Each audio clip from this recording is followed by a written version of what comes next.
Hello everyone, my name is Zenitsu and I'm back with another Digimon deck profile video. So today I'm going to be taking a look at BT08, and BT08 offers us lots of new and powerful cards to build some new and exciting decks with. And today's deck I'm going to be taking a look at is going to be a yellow WarGreymon deck. Except it's not your average yellow WarGreymon deck, it is a red-yellow WarGreymon deck. So we already had a lot of good cards that interacted with red and yellow, and in BT08 we got more that really flesh out what that color combination can do, and I feel like WarGreymon is one of the best cards that can take advantage of it. So without further ado, onto the deck profile. Starting off with the Digitama, I'm going to be running 4 copies of Upamon. So Upamon is going to be the primary draw engine of the deck, because its inheritable ability states that when we attack with it once per turn, if we have 3 or fewer cards in our security, then we get to draw 1 card, which is something yellow WarGreymon really wants to set up or can do very easily.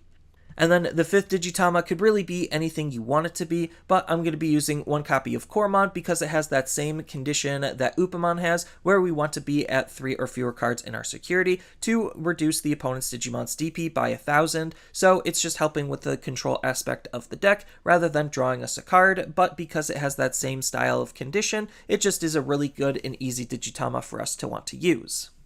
Next, on to the rookies, I'm going to be playing 4 copies of Hawkmon. So Hawkmon is a red rookie that can actually digivolve on top of one of our yellow eggs, so it's not a real loss in consistency in terms of digivolving up the chain. And if we don't want to digivolve up the chain with this card, then we just want to hard play him for his on-play ability, where we get to check the top 4 cards of our deck and add a 2-color card from among them into our hand, and then the rest go to the bottom. So we do have a couple of 2-color cards that this card can fish out, and we could tech the deck to think about including more than what's just listed here. Next, I'm going to be running 2 copies of Pulsemon. So this is the BT06 version of Pulsemon, and this Pulsemon is really good, again, because we have a whole bunch of different ways that we want to play him. So if we want to hard play him to get his on-play ability to help set up our security, then that's really powerful, just because it also makes him a little bit more efficient to play, whereas on-play ability states that we get to trash the top card of our security stack until we have 3 cards in our security left. Then we get to gain a memory for each card we trashed. So we could basically utilize this card to play a rookie for essentially 1 to start easily going up the chain with and spawning an extra body. But if you don't want to do that and you want to go up the chain, then his inheritable ability is really good. While we're at exactly 3 cards in our security, he'll just give whatever Digimon is on top of him the jamming ability. Next, I'm going to be running 4 copies of Salomon. So this is actually the starter deck version of Salomon from the brand new Mastimon starter deck, and this card is in the deck to help us DNA Digivolve. So it states that at the end of our turn, we may DNA Digivolve this Digimon and one of our other Digimon in play into a Digimon from our hand by paying its DNA Digivolution cost. So it's just a good way to climb our stages and utilize our DNA Digivolutions a little bit more efficiently. And then the last rookie of the deck is going to be 4 copies of Patamon. So this is the starter deck Patamon all the way back from the first set of starter decks, and this Patamon is really good because one of the core aspects of what Yellow is trying to play around with is DP reduction. So this Patamon rewards us for deleting our opponent's Digimon through DP reduction. When their DP is actually reduced to 0, then we get to gain 1 memory, so it just allows some of our cards to be a little bit more efficient for our control style gameplay.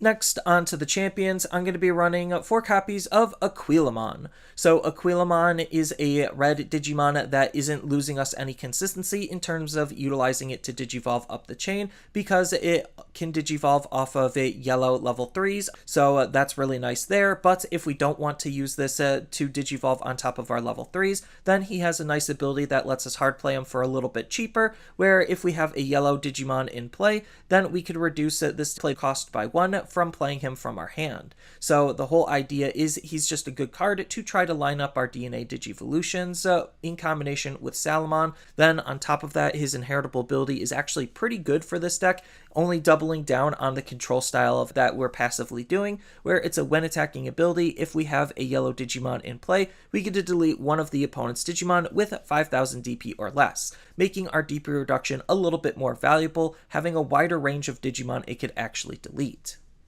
Next up, I'm going to be running 4 copies of Dinohumon. So Dinohumon is a 2-color Digimon that we could try to search off of the Hawkmon, and this is a really good 2-color Digimon to use because it's already in our color combinations of yellow and red. So utilizing him to Digivolve up the chain, again, we have no loss in consistency. Then he has a really good inheritable ability for this deck to take advantage of, where when attacking, not limited to once per turn, similar to Aquilomon, one of the opponent's Digimon gets minus 1000 DP for the turn, so he is trying to DP reduce the opponent's Digimon, and we could use him in combination with effects like Aquilomon to reduce their DP to put them in range of Aquilomon's ability.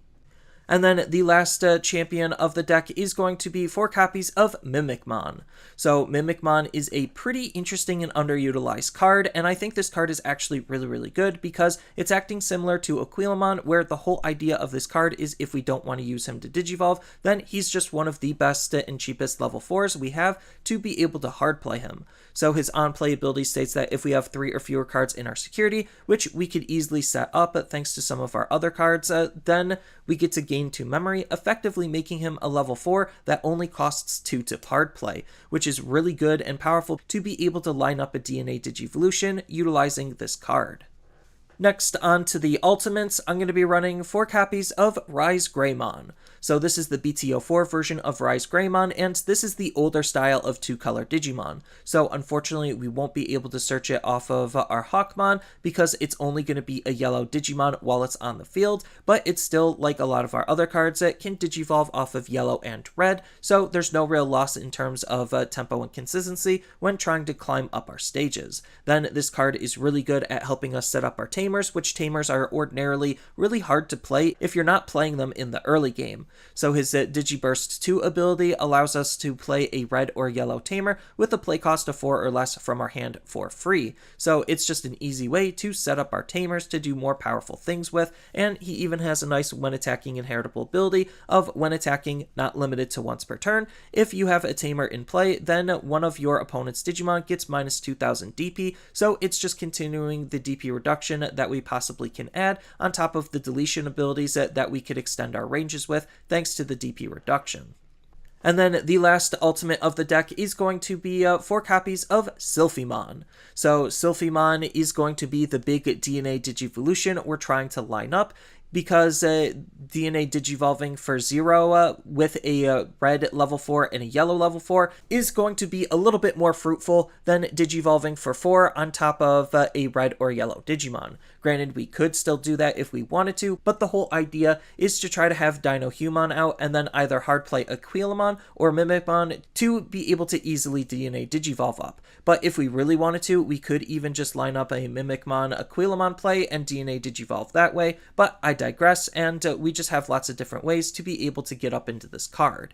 And the reward for getting up into this card is his when Digivolving ability. One of the opponent's Digimon gets minus 5000 DP, and then if we DNA Digivolve into this card, then we get to delete the opponent's Digimon with 5000 DP or less. So this could hit one Digimon with a range of 10,000, just because we'd minus it 5, then delete it by 5, or we could use this to hit 2 separate Digimon, so it's just a really good card at separating damage and trying to help control the field for literally just going up into this card. Then on top of that, it has a nice when attacking ability, again, not limited to once per turn, where we get to delete one of the opponent's Digimon with a 5000 DP or less, acting as more control and removal for literally doing absolutely nothing.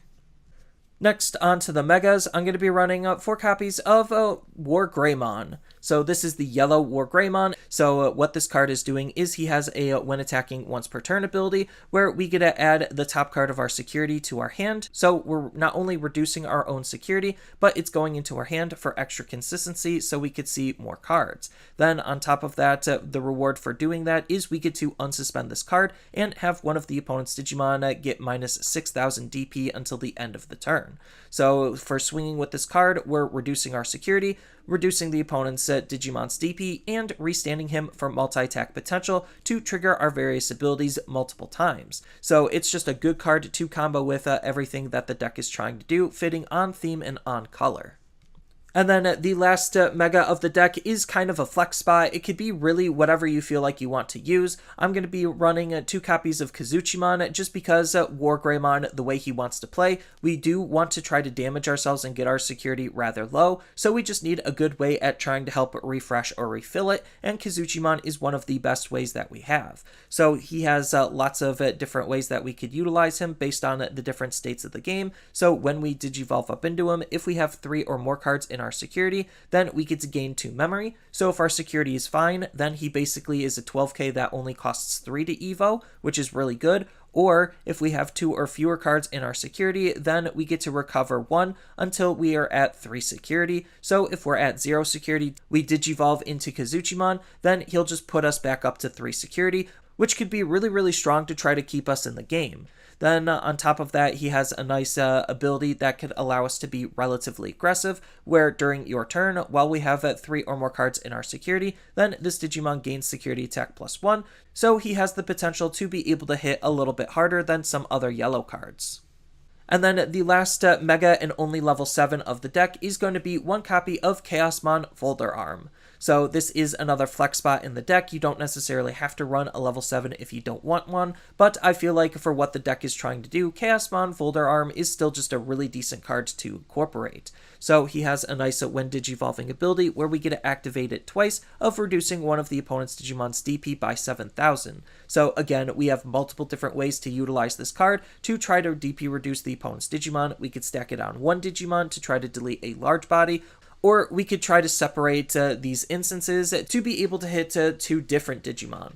Then he has a nice on-delete ability, which could be a little bit annoying to deal with, where we get to gain 3 memory, making him just a very decent generic card to just sit around on the field and to take advantage of some of our when attacking abilities, so we could try to have him have some decent recurring value. Next, onto the options, I'm going to be running 2 copies of A Delicate Plan. So sometimes we could line up some really powerful plays to just make our Digimon be able to hit the opponent's security relatively hard, but we want to basically have the ability to shut off the potential of their security actually being a threat. So what this card is doing is it's allowing one of our Digimon to not activate security abilities of their option cards when they're checked in the security. So it's just a good way at trying to make your swings as safe as they possibly can. And then for a little bit more of an aggressive push, I'm going to be running 2 copies of Lightning Joust. So Lightning Joust is a card that helps DP boost our Digimon because they're not necessarily the strongest and we don't have good ways at trying to increase their overall DP. So this is helping shore up that weakness while also playing into the aspect of yellow where we want to be at a low security count. So we could try to gain some extra damage with its secondary ability, where if our security is less than the opponent's, then one of our Digimon also gains security attack +1. So this in combination with Yellow WarGreymon could make Yellow WarGreymon swing for 13k with security attack +1, potentially twice. And then lastly, onto the Tamers, I'm going to be running 3 copies of Hero. So Hero is going to be the red tamer source in case we don't necessarily have the ability to have a red card on our field, and this is also going to be acting as the memory fixing tamer for our deck. So that way, when our memory is ever less than 3, he'll just always hard set it to 3, so that way we could try to make our plays as efficient as we possibly can. Then he also has another really good ability that the deck can take advantage of, where when we attack with a Digimon, if we have a Gammamon in its name or it's level 5 or higher, then we get to suspend this tamer to have one of our Digimon get plus 2000 DP for the turn. So even though we're not running any Gammamons in the deck, just the fact that we could utilize this card off of any of our level 5 or higher Digimon is really strong to make them even more aggressive than they normally would be, to try to make them as safe at swinging into the opponent's security as we could possibly make them. And then the last tamer and last card of the deck is going to be 2 copies of TK Inkari. So TK Inkari is still one of the best duo tamers that we could think about utilizing for some extra memory gain, because it's playing into that aspect where we want to be at less security than our opponent, similarly to Lightning Joust. And thanks to Pulsemon and Yellow WarGreymon, we have easy ways to be able to get our security lower than the opponent's. So what this card is doing is if our security is lower than our opponent's at the start of our turn, then we get to gain 2 memory. So this in combination with our memory fixing tamer could allow us to start our turn at 5 or more memory. Then on top of that, it has a nice secondary ability that's helping with the control aspects of the deck, where during your turn, when one of your yellow Digimon attacks, we get to suspend this tamer to give one of the opponent's Digimon minus 1000 DP. So it's just more DP reduction that we could be playing with to not only help delete the opponent's Digimon easier through DP reduction, but through putting them in specific range of some of our abilities like Upamon and Silphymon. And then there's still just a whole bunch of possibilities that we could think about leaning into, all depending on the types of cards that you want to incorporate and how you're going to be building the deck. So if you wanted to, you could use some more on-play rookies that are in red or yellow, just because we have a slew of really good ones. With Agumon, we have the Searcher Agumon to look for our Tamers. We even have the Searcher Agumon to help look for our Greymons. So we could use those as really good consistency tools, or we could lean into yellows and play something like Lopmon to try to help reduce our own security to draw lots of cards, or if we wanted to, we could even think about playing the promo Postmon just to try to help gain some extra memory and gain some extra card draw as well. But if we do want some really good inheritable abilities, then we have some really good inheritables in both red and yellow to try to take advantage of for the deck. So we could just try to use red for some good DP boosting, so that way our Digimon are going to be stronger whenever we're going to be using them. Then we also have in yellow the ability to try to draw more or control more in the form of like Tapirmon. Then we do have some really good RizeGreymon cards that we could try to take advantage of if we want to run a more dedicated red low end. So we could run the Greymon from BT05 to be an efficient Digimon to Digivolve up into. And then we even could run the starter deck Greymon for more aggro, because it could inherently just give whatever we're going to be using security attack +1. Then we do have some other really good yellow champions that we could run for some tempo and efficiency, as well as some solid inheritable abilities for, again, more tempo and efficiency, like WizardMon. Then if we wanted to, we could run some other DNA Digivolves. So being in yellow, we actually have access to all of the DNA Digivolves outside of the Imperial stuff. But regardless, Chimeramon is a really fantastic one for us to take advantage of, because it's just DNA Digivolving off of any 2 level 4 Digimon, which we have easy ways to get 2 level 4s out on our field, because the majority of our level 4s have low play costs. Then on top of that, it's when Digivolving ability helps DP reduce the opponent's Digimon, which is something yellow already wants to do. And if we have multiple colors, then that'll only boost this Digimon, making him a very aggressive level 5 Digimon.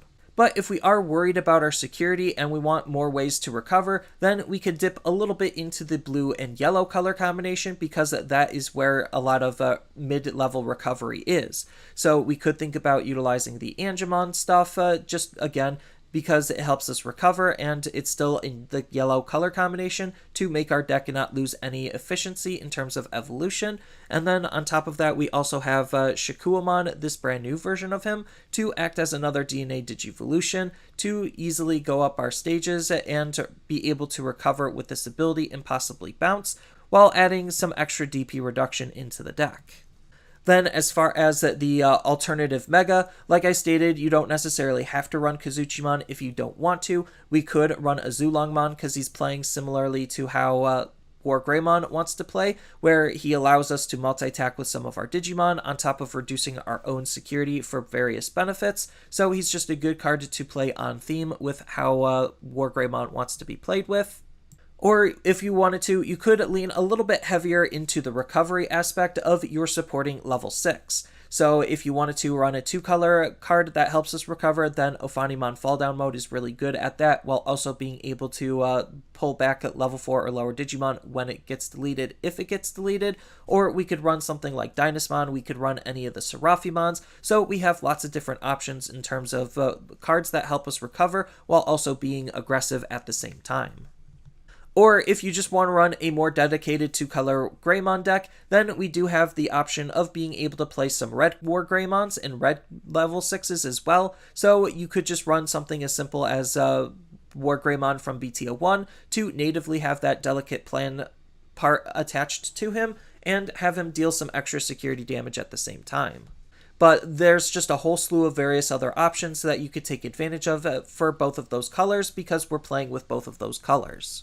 And then we even have some good alternative tamers that we could think about running as well. So if you wanted to, you could run Marcus, just because Marcus is already interacting with our Greymons. My only problem with Marcus is even though he is a memory fixing tamer, we're not hardcore Greymon focused, so sometimes his ability could be useless, versus Hero, where he's a little bit more usable for a lot more cards. But if you build the deck more centered around Marcus and Greymons, then Marcus is going to be a little bit better. Then if you also wanted to run a different memory fixing tamer, you could think about running TK to try to help actually reduce our own security to put us in some certain thresholds, while also being a card to help with the overall consistency, because we're adding cards from our security into our hand, acting as another resource for us to be pulling from. But we do have other combinations of colors that we could try to dip into. So again, we do have blue that we could try to dip into. I don't think any blue tamers are super useful for the deck, but we still have that option to try to play them. And we even have purple if we really wanted to try to dip into as well. So you could play something like Kari to help gain some memory when you're attacking with your WarGreymon. But that just goes to show that there's still just a whole bunch of room for customization and flexibility in terms of the types of tech and tools that you could use to try to handle different situations depending on what the meta is. I don't think this deck is going to be like hyper super tier 1 meta competitive, but it is definitely a really fun offbeat deck that you could think about playing with and customizing to surprise lots of people, and it's still a very fun and powerful deck that could take a lot of games away from the opponent out of nowhere because of the potential damage and combo play that you could be lining up. So that's all I really have for this video. As always, feel free to tell me your thoughts down in the comments below, and down in the description below are a couple of different ways you could support me and the channel. So I do have a TCG Player affiliate link, so when you use that link to buy cards off of TCG Player, then some of that money will go to supporting me and the channel. I also do make and sell playmats over on Overcard Gamers on Facebook, so when you buy a playmat with my design, then some of that money will also go to help supporting me and the channel. And on top of all of that, I do have a Twitch account over on twitch.tv/Zenitsu, so giving me a follow and a subscription also helps support me there, and I do play Digimon on top of various other games on that platform as well. So thank you everyone for watching, and as always, don't forget to like, share, and subscribe for more content, and I'll see you in the next video.